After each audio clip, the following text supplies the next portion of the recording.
Dear colleagues, my name is Ekaterina Krivonos. I'm the Deputy Director for Programs at the CGIAR System Organization. I'm based in Rome, and it is a great pleasure to welcome you to this conference on sustainable agricultural development and regional cooperation in Central Asia.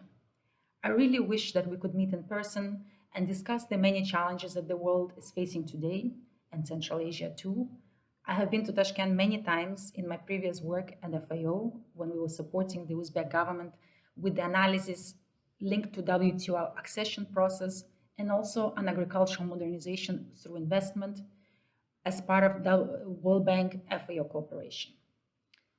Today we will speak about the agricultural sector challenges and the linked challenges in food, land, and water systems, and what it means for rethinking the way we carry agricultural research and deliver innovation.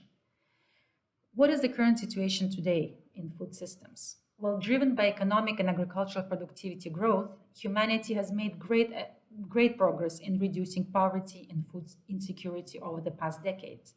But food systems are failing to address the daunting array of global issues such as environmental degradation and public health crises driven by obesity and diet-related diseases, and poorly paid insecure jobs for workers in food systems. Our environment, land, water, and marine life are being mismanaged to the point of a crisis, unable to support food security and livelihood.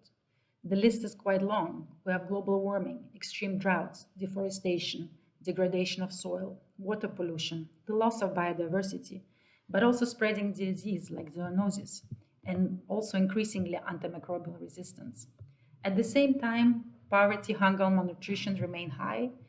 9% of the world's population still live on less than $1.90 per day, and a quarter of population of the world lives on under $3.20 a day, making a healthy diet unavailable, unaffordable for 2 billion people. Poverty is disproportionately concentrated in rural areas, 3 times as high as in urban areas. In 2019, almost 690 million people, or 8.9% of the world population, were hungry, and this went up by 10 million in 1 year. The economic fallout of COVID-19 could increase the number of people in extreme poverty by 20% just in this year, 2020, equivalent to 140 million people. The pandemic may add between 83 and 132 million people to the total number of undernourished in the world in 2020. Adding to this, productivity gaps persist across countries, across farming systems, contributing to inequality, malnutrition, and poverty. As land, food, and water systems become more interlinked, these challenges must be solved through coordinated action across private, public, and civil society spheres.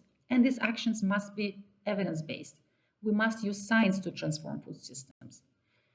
But let's face it, these are also difficult times to implement these evidence-based solutions.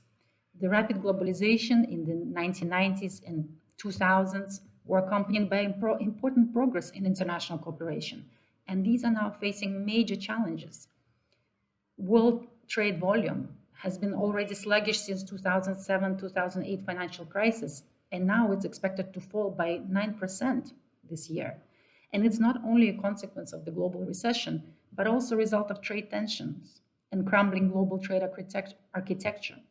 It is also not a good time for democracy. Only 22 out of 167 countries can be considered full democracies by the Economic Intelligence Unit, and with the Global Democracy Index lowest since its inception in 2006.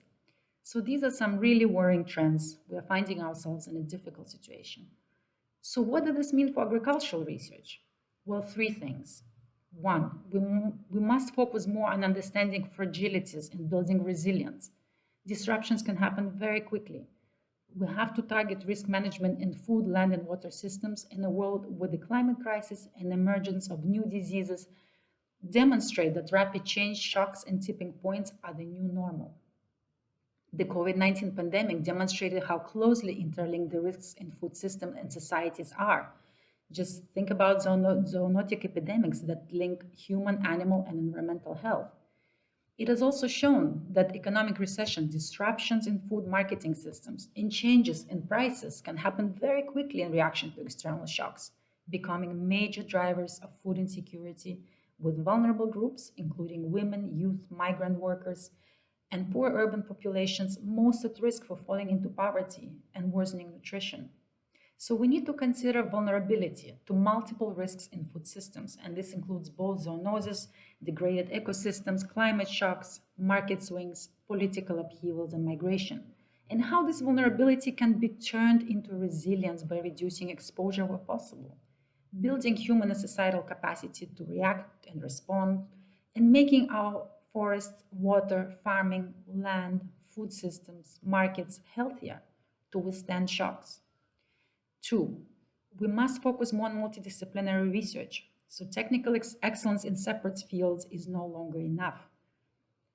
The pursuit of impacts across environment, livelihoods, nutrition, climate, collectively rather than on separate tracks, requires more interdisciplinary approaches, taking us beyond the farm gate and into broader landscapes. System transformation requires more policy-oriented research, connecting environment, economic sphere, behavioral, plant, animal sciences to provide evidence and options for inducing changes in governance, business strategies, public policies, developmental programs, societal movements, and global dialogue. For example, behavioral science needs to complement economic and plant and animal research to enable farmers to benefit from innovation and to nudge consumers towards healthier diets.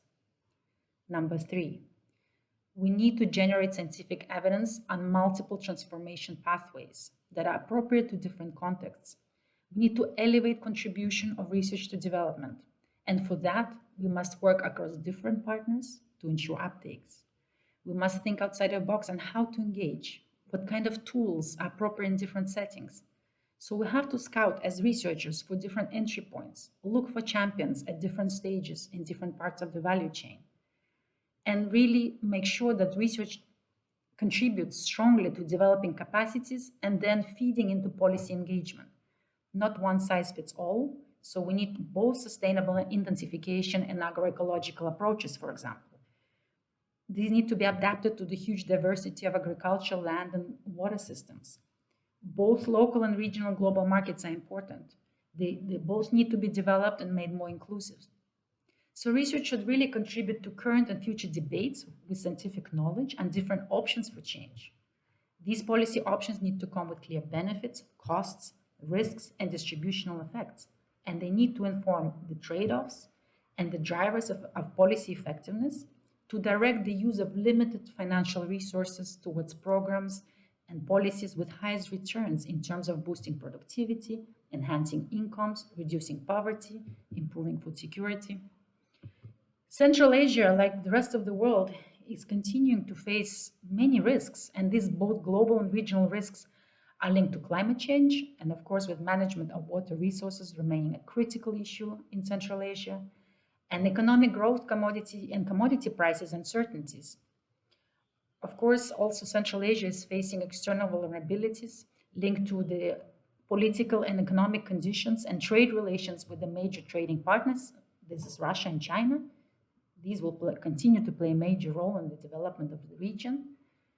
The countries have been very active in developing new strategies to address the multiple challenges in food systems. For example, I know that Uzbekistan has recently adopted a new agri-food sector development strategy for 2020-2030, aiming at promoting system transformation, nutrition-sensitive value chains, private sector incentives, investments in agricultural sector, improving employment opportunities, especially for women and youth.